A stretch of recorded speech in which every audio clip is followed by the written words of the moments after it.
திருப்பரங்குன்றம் விவகாரமாக சென்னை உயர்நீதிமன்ற மதுரை கிளையில் 2 பேர் அமர்வு நீதிமன்றம் தீர்ப்பளித்தது குறித்து நீங்கள் ஒரு கேள்வி எழுப்புகிறீர்கள். தீர்ப்புகள் மாறுபடலாம், தீர்ப்புகள் திருத்தப்படலாம். இதுவே இறுதி தீர்ப்பு அல்ல. பேரறிஞர் அண்ணா அவர்கள் கூறியது போன்று மக்கள் தீர்ப்பே மகேஷின் தீர்ப்பு. ஜனநாயகம் என்பது மக்களுக்காக தான். மக்கள் வழங்குகின்ற தீர்ப்பு திருப்பரங்குன்றத்தில் 2026 சட்டமன்ற தேர்தலில் மத நல்லிணக்கத்தை கட்டி காப்பாற்றிய தளபதி மு.க. ஸ்டாலின் திராவிட முன்னேற்ற கழக கூட்டணி திருப்பரங்குன்றம் தொகுதியில் அமோகமாக வெற்றி பெறும். அதுதான் மக்கள் தீர்ப்பு, மகேஷின் தீர்ப்பு. அந்த தீர்ப்புக்கு காத்திருக்கிறோம். திருப்பரங்குன்றத்தில் கலவரத்தை ஏற்படுத்துகின்ற சங்கியல் கூட்டணிக்கு ஜாமீன் தொகை டெபாசிட் இழக்க செய்வதுதான் மக்கள் தீர்ப்பு. அந்த தீர்ப்பு காத்திருக்கு. நீதியரசர் எல்லாம் பார்க்க போறாங்க. நான் ஒரு வழக்கறிஞரா இதை எப்படி பார்க்கிறேன்னு கேட்டா, உடனடியாக மேல்முறையீட்டிற்கு சென்றிருக்கிறார்கள். அடுத்தடுத்து சட்ட பரிணாம நடவடிக்கை இது நிறைய இருக்கு, படிநிலைகள் நிறைய இருக்கு. இறுதி தீர்ப்பு சட்டத்தின் அடிப்படையில் உச்சநீதிமன்றம் வரை செல்லலாம். இப்பொழுது தலைமை நீதிபதி தலைமையில கூட இதை விசாரிக்கலாம். ஆனால் நீதிமன்றங்கள் சில தீர்ப்புகள் தள்ளாடுகிறது என்று மக்கள் பேசுகிறார்கள். தப்பு தாளங்கள் போடுகிறதாக மக்கள் கருதுகிறார்கள். மக்களை கருத வைக்க கூடாது. அப்படி மக்கள் நீதிமன்றத்தின் மீது நம்பிக்கை இழக்கின்ற சூழ்நிலை வருமானால் மக்கள் புரட்சி வெடிக்கும். அப்படி ஒரு சூழலை எதிர்காலத்தில் ஏற்படுத்துவதுதான் பாஜகவின் நோக்கம், RSS சங் பரிவார் நோக்கம். இந்த தீர்ப்பு வந்தது, நீங்க என் கூட வந்தீங்க, உங்களுடைய சேனல் சார்பாக என் கூட திருப்பூரத்துக்கு தான் போயிட்டு வந்தோம். 4 மணிக்கே போயிட்டோம். அங்கே சந்தனக்கூடு திருவிழா நம்முடைய இஸ்லாமிய சௌர் நடத்தினார்கள். அந்த நிகழ்வில் நாம் சிறப்பு அழைப்பாளராக கலந்து கொண்ட காரணத்தால் போனோம். இந்த தீர்ப்பை பற்றி நாமே அடங்கி சாதாரணமாக கடைகளில் விசாரித்தோம். இப்படி ஒரு தீர்ப்பை பற்றி யாருக்கும் தெரியல, எந்த பரபரப்பும் இல்லை. நீங்கள் கண்ணால் நடந்ததை நீங்கள் சொல்லணும். பக்தர்கள் கூட நீங்கள் ஒரு பேட்டி எடுத்தீங்க. இலங்கையிலிருந்து ஐயப்பன் கோயிலுக்கு போயிட்டு வந்த பக்தர்கள் கூட எடுத்துக்கிட்டு இருந்தீங்க. இப்படி ஒரு மத நல்லிணக்க பூமிக்கு வந்து நான் பெருமை கொள்கிறேன் என்ற ஒரு தர்காக்குள்ள வந்தார் ஐயப்பன் பக்தர். பக்தர்கள் திருப்பரங்குன்ற வாழ் மக்கள் மலையேறு பகுதியில் நம்ம போயிட்டு வந்தோம். இந்த தீர்ப்பை பற்றி யாருக்கு துளி அளவு கவலையும் இல்லை, அக்கறையும் இல்லை. இதை பற்றி கேட்பாரற்ற நிலைதான் திருப்பரங்குன்றத்தில். திருப்பரங்குன்றத்தில் நிலவரம்னா தமிழ்நாட்டு நிலவரம் அதுதான். அதனால திணிக்கப்படுகின்ற தீர்ப்பு ஏற்றுக்கொள்ள முடியாது. அதுல முழுமையா என்ன, நான் தீர்ப்பை படிக்கல. நீதிமன்றத்தில் மேலோட்டமாக நீதியரசர்கள் சொன்ன செய்தியில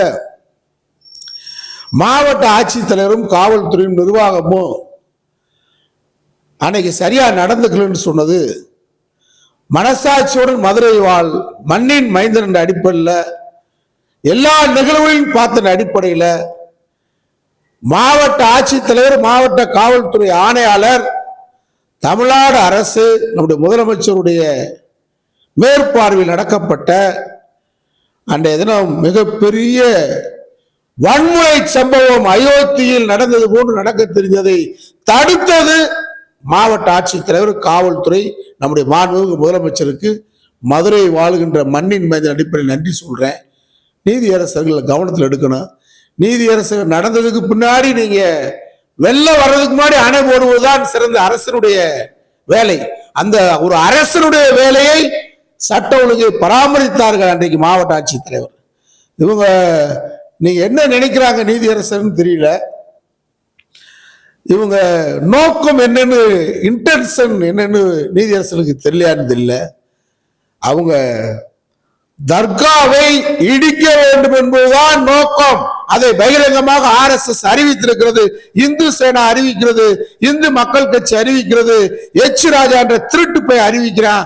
மதுரை அயோத்தியா மாவட்டம் சொன்னா கலவரமா மாத்தம் தானே அர்த்தம். இதுக்கு என்ன அர்த்தம் எனக்கு புரியல. அப்ப அவங்க மேல ஏத்துனதாக வரலாறே இல்லை, சான்று இல்லை, ஆவணங்கள் இல்லை. இங்கிலாந்து பிரிவு கவுன்சில் நடந்த வழக்குகள்ல இந்த வழக்கை வச்சு 2 நீதிபதிகள் தீர்ப்பு சங்கி கத்துறான். ஒரு 10 பேர் பிச்சைக்கார மாதிரி அலைஞ்சிட்டு இருக்காங்க. தீர்ப்பு வந்து அவங்களையும் பார்த்த நம்ம என்னடா திருப்புறங்குன்றத்துல உங்க அப்பா விட்டு சொத்தா இல்ல உங்க ஆத்தா விட்டு சொத்தா? திருப்புறங்குன்றம் காலகாலமா இருக்குடா, குன்றம் இருக்கு. அந்த குன்றத்தை பார்த்த பல்லாயிரம் கோடி கணக்கான மக்கள் இந்த மண்ணோட மண்ணா போயிட்டான்டா. இந்த மண்ணுல அமைதி விதைவிக்க பாருங்கடா. பிச்சைக்கார மாதிரி அலையிறான். தீர்ப்பு வந்தாப்புல உங்களை மேல விட்டு ஏத்த விட்டு நினைக்கிறியா? ஒரு நாள் அந்த இடத்துல நீங்க தீபம் ஏற்ற முடியாது, எழுதி வச்சுக்க. பீஸ் கோயில் ஆறாவே, பீஸ் கோயில் வழக்கமாத்து கோயில், அவனுக்கு பீஸ் போன கோயில். அவனுக்கும் தமிழ்நாட்டுக்கும் திருப்பூர் கடை சம்பந்தம். தர்மேந்திரன் யாரு கல்வி அமைச்சர்? அதை யாரு? நான் அவன் தான் சொல்லுவேன். இவங்களுக்கும் தமிழ்நாட்டு கடை சம்பந்தம். அண்ணன் தம்பிகளாக வாழ்ந்து கொண்டு கூடிய இஸ்லாமியர்களை அடிச்சு கொல்லணும், திருப்பூர் ரத்த கயிறு வரும் பாக்குறீங்களா? ஒரு நாள் அனுமதிக்க மாட்டோம் நாங்க இருக்க வரைக்கும். இந்த மண்ணில் என்னை போன்றவர்கள் இருக்கின்ற வரை திருப்பூரங்குன்றத்தில் இஸ்லாமியோட ஒரு மயிரை கூட பிடுங்க முடியாது. இங்க ரத்த கலவரத்துக்கு வழியே இல்லை, ஒரு சொட்டு ரத்த சிந்த விட மாட்டோம். இதான் மதுரை மண், மதுரை மண்ணில் இருந்து சொல்றேன். எந்த தீர்ப்பு வந்துட்டு போகுது? தீர்ப்பு மக்களுக்காக தான் தீர்ப்பு இருக்கணும். அன்னைக்கு விட்டுருந்தா என்ன ஆயிருக்கும்? கலெக்டர் கமிஷனர் விட்டுருந்தா என்ன ஆயிருக்கும்? போகும்போதே தர்காவை இடிப்பான். நீதிமன்றங்கள் பொறுப்பேற்குமா? பாபர் மசூதி இடித்ததுக்கு நீங்கள் பொறுப்பேற்றுக் கொண்டீர்களா? எந்த நீதிமன்றம் பொறுப்பேற்றது? பாபர் மசூதி இடித்து அயோக்கியர்களை தண்டித்தீர்களா? உச்ச நீதிமன்ற நீதிபதி சொல்லுகிறார் கிரிமினல் டெஸ்பாஸ். அவர் என்ன சொல்லுகிறார்? ராமர் கோயில் வழக்குல ராமர் எனக்கு கனவுல வந்தார்னு சொல்றார். அயோக்கியத்தனமா இல்ல? எத்தனை பல்லாயிரக்கணக்கான உயிர்கள் அங்கே அழிக்கப்பட்டதுதான் நீங்க ராமர் கோயில் கட்டிருக்கீங்க. இன்னைக்கு தென் மாவட்டத்தில் மிகப்பெரிய சேது கால்வாய் திட்டம் தென் மாவட்டங்களில் துறைமுகம் வளர்ச்சி கொண்டிருக்கும். பல்லாயிரக்கணக்கான இளைஞர்களுக்கு வேலை வாய்ப்பு கிடைத்திருக்கும். தென் மாவட்டத்தில் ராமருக்கு அணில் கட்டின பாலம் சொல்லி களவாணி பழுக தொழிலை முடக்கம் பண்ணி வச்சிருக்கான். ராமருக்கு அணில் ராமரே இல்லைடா, அப்புறம்டா ராமர் உங்களுக்கு. பாருங்க, ஒரு 10 பேர் அலையிறான், தாடி கேடி வச்சுட்டு பேடி போய் என்ன கலவரம் பண்ணணும், முஸ்லிம் அடிக்கணும், வேற என்ன நோக்கம்? இதை வந்து நீதியரசர்கள் கவனத்தில் எடுங்க. நம்ம பார்த்தோம்ல, சராசரி பக்தர்கள் போயிட்டு இருக்காங்க, கடை வச்சிருக்கோம், கடை வச்சு பொழைச்சிட்டு இருக்காங்க, கூலி வேலை பார்க்கற கூலி வேலை பார்த்துக்கிட்டு இருக்கான். ஆனா எந்த விதமான 20 தீர்ப்புகள் அது தீப துணை இல்லைன்னு வந்திருக்கு. அந்த தீர்ப்பை பத்தி பேசுங்க. ஒரு நீதியரசர் தனி நீதிபதி கொடுத்த தீர்ப்பை வைத்து திமுக அரசாங்கம் தான் இதை அரசியலாக்கியது என்று நீதியரசர்கள் சொன்னா என்ன அர்த்தம்? அரசியலாக்குனது யாரு? தீபம் அந்த இடத்தில் ஏத்தோன்னு எந்த முருக பக்தருக்காரு சொல்லியிருக்கானா? நீதியரசர்கள் கவனத்தில் திமுக அரசாங்கம் மேல அரசியல்வாதிகள் குற்றம் சொல்லலாம், நீதியரசர்கள் சொல்லலாமா? இன்னைக்கு திமுக அரசாங்கம் மட்டும் இல்லைன்னா பல்லாயிரக்கணக்கான இஸ்லாமியர்கள் மதுரையில மடிந்து போயிருப்பாங்க. இதை நீதியரசர் விரும்புகிறார்களா? பல்லாயிரக்கணக்கான இஸ்லாமியர்கள் சாக வேண்டும் விரும்புகிறார்களா? கொல்லப்பட வேண்டும் என்று விரும்புகிறார்களா? அவை தர்காவை இடிக்கிற சிக்கந்தர் தர்காவை கோரிப்பாளையத்தை கொண்டு வந்து வைக்கணும் தானே ராஜா பேசுறேன். அதை பத்தி நீங்க யாராவது கவனத்தில் எடுக்கிறீங்களா? காவல்துறை கண்டுஞ்சாமல் மதுரை காவல்துறை காத்து கொண்டிருக்கிறது. நீங்க என்ன நினைக்கிறீங்க? இஸ்லாமியர்கள் இந்த பிரச்சனையில அமைதியா இருக்காங்க. அவங்க அமைதியா தான் இருப்பாங்க, நாங்க தான் வருவோம். இதெல்லாம் பார்த்துட்டு தான் போனாங்க. இன்னைக்கு சந்தனக்கூடு விழாவில் நாங்கள் நிற்கிறோம். நீ கூலிப்பட்டாலும் உங்களுக்கு தெரியும் யார் யாரு எவன். உடனே முஸ்லீமுக்கு இவங்கெல்லாம் சந்தனக்கூடு விழாவுக்கு போறீங்களா? முஸ்லீமுக்கு பிறந்தவங்களா? அப்ப நாங்க கேட்கவா? ஏன்னா RSSல இருக்கிறவங்க பிஜேபியில் இருக்கிற பாப்பானுக்கு பிறந்தவங்களாடா? அவங்க பேசுறாங்க, அவங்க ஃபேக் ஐடி வச்சு பேச வைக்கிறான். உங்க புண்டாட்டிலாம் முஸ்லீம் கூட்டி கொடுப்பீங்களா? அப்ப நீங்க பாப்பானுக்கு கூட்டி கொடுத்தா பிறந்திருக்கீங்களா? பிஜேபியில் இருக்கிறவங்க பூரா உங்க பொண்டாட்டிகளை பூரா பிஜேபி காரனுக்கு கூட்டி கொடுக்குறீங்களா? மார்வாடிக்கு கூட்டி கொடுக்குறீங்களா? குஜராத்திக்காரனுக்கு கூட்டி கொடுக்குறீங்களா? பிஜேபி இருக்கணும்னாலே நான் வந்து அவனை கலப்பணும் தான் சொல்லுவேன். நான் ஏற்கனவே சொல்லியிருக்கேன், ஒரிஜினாலிட்டி கிடையாது. நவதானியம் தான் பிஜேபின்றவன். பிஜேபி காரனுக்கு தமிழ்நாட்டுக்கு என்ன சம்பந்தம்? தமிழுக்கும் மொழிக்கும் கலாச்சாரத்துக்கும். அதான் கேட்கிறேன், பிஜேபி தலைவர் 100 வருஷமா எவனா ஒரு தலைவருக்கு உங்களுக்கு மாலை போடுற மாதிரி ஒரு தலைவன் பேர சொல்லுங்க. நாங்க பெரியார், அண்ணா, ஏவி, ஆசி தம்பி, என்ன நடராஜன், சத்தியவாணி முத்து அடுக்குவோம். உங்களுக்கு ஒரு தலைவன் பேரை சொல்லி மாலை போடுங்க. முத்துராலய சிலைக்கு, வஉசி சிலைக்கு, காமராஜ் சிலைக்கு, கட்டபொம்மன் சிலைக்கு. உங்களுக்கு யாரா தலைவன் பிஜேபிக்கு இருக்கான்? நீங்க எல்லாம் சந்தன கொடுக்கு போனா துளுக்குனுக்கு பிறந்தவங்களாண்டா, அப்ப நீங்க எல்லாம் பிஜேபி பாப்பானுக்கு. பாப்பான் தான் உங்களை மனு தர்மத்துல தேவடியாமான்னு எழுதி வச்சிருக்கான்ல. மனு தர்மத்துல என்ன சொல்றான்?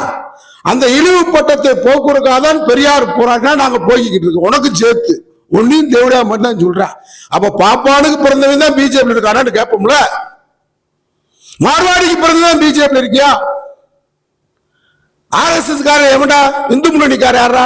குஜராத்துக்கார. தமிழ்நாட்டுக்கும் பிஜேபிக்கு என்னடா சம்பந்தம்? ஒருத்தன் சொல்றான். சரியான தாய் தகப்பனுக்கு பிறந்திருந்தா நான் கேட்கறது கடுமையா தான் கேட்பேன். ஃபேக் ஐடியா வச்சு சொல்றது துளுக்க. சரி, துளுக்கே எல்லாம் ஒண்ணுடா. நம்மலாம் யாரு? முக்கோத்தூர். யாரு? சிக்கந்தர். யாரு? புறமலை கல்லன் தான். சிக்கந்தர் புறமலை கல்லன் அவன் யாரு? அதனால நீ சொல்லு. ஆனா நீங்க கூட பொண்டாட்டி தாய் எல்லாத்தையும் பிஜேபி காரன் பூரா மார்வாடிக்காரனுக்கு, குஜராத்திக்காரனுக்கு, பீஸ் கோயில், தர்மேந்திரா, வடக்கிருந்து வரனுக்கு பூரா கூட்டி கொடுக்குறீங்களா? கேள்வி வரும். நாங்க நீ நினைக்கிற மாதிரி அடங்குறவில்லை. அடக்கு வாய ஒண்ணு நாங்க அடக்குவோம். இருந்தாலும் இந்த தீர்ப்பு வரவேற்று எச்ராஜா அவர் வெடி வெளிச்செல்லாம் கொண்டாடி அவன் கொண்டாடுறான் கல்வாணி. அவனுக்கு ஏத்த தீர்ப்பு அவன் என்னைக்கா எடுக்க முடியுமா? டே, இந்த மண்ணுல பெரியார் என்ற அந்த பெரிய நெருப்பு எங்களுக்கு சரியான வழியை காட்டியிருக்காரு. அதனால இந்த பெரியார் நெருப்பு இங்க இருக்க வரைக்கும் என்னை போன்றவர்கள் இந்த மண்ணில் நடமாடும் வரை RSS, பிஜேபி, சங் பரிவார் கூட்டம் சொல்றவன வெரைட்டி அடிப்போம்டா தமிழ்நாட்டுல. எழுதி வச்சுக்க. வன்முறைக்கு நாங்க காரணம் இல்ல. ஆனா நீ இதை இஸ்லாமியர்கள் இந்துக்கள் சண்டை மாதிரி கொண்டு போலான்னு பார்த்த. நூற்றுக்கணக்கான சந்தனக்கூட உலாவில் நூற்றுக்கணக்கான திருப்புறங்குன்றம் இந்து மக்கள் கலந்து கொண்ட காட்சியை பார்த்துட்டு வர்றோம். மலைக்கு ஏறுற காட்சியை பார்க்குறோம். அதனால இங்க வந்து மத நல்லிணக்க பூமி. நீ இந்த அசிங்கம், நான் அசிங்கம்னா நாங்கள் அசிங்கத்திலே லைப்ரரி இது படிச்சுவோம், பெரிய லைப்ரரி நடத்துவோம். நாங்கள் அண்ணா சொன்ன மாதிரி கருத்து கருத்து, எழுத்துக்கு எழுத்து, சொல்லுக்கு சொல் மோதுவோம். அப்புறம் நீ எதை எடுத்துட்டு வரையோ, மாவன் சொன்ன மாதிரி நீ என்ன எதிரி ஆயுதத்தை தூக்கிட்டு வரையோ அந்த ஆயுதத்தை நாங்கள் தூக்குவோம். எந்த ஆயுதத்தையும் பிஜேபி காரனை விட சங் பரிவார் காரணம் அவங்க குறைஞ்சவும் இல்லை.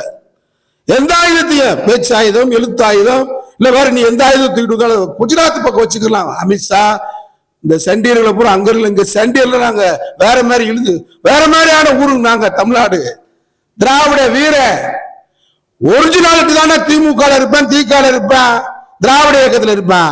நாங்களாம் உண்மையான ஒரிஜினாலிட்டி. கலப்பினம்லாம் வந்து இந்த ரூட்டு வேலையில வேற எங்கேயாவது வச்சுக்க. மலையை சுத்துறது, வார்த்தை உங்க அப்பையும் சொத்த மலையை சுத்துறீங்க. உங்க வார்த்தை திருப்பம் தான் உங்களுக்கு கிடையாது. திருப்பம் தான் நீங்க மேல வருவீங்களா? உருட்டி விட்டுருவோம் மலையில இருந்து. எச்சரிக்கை.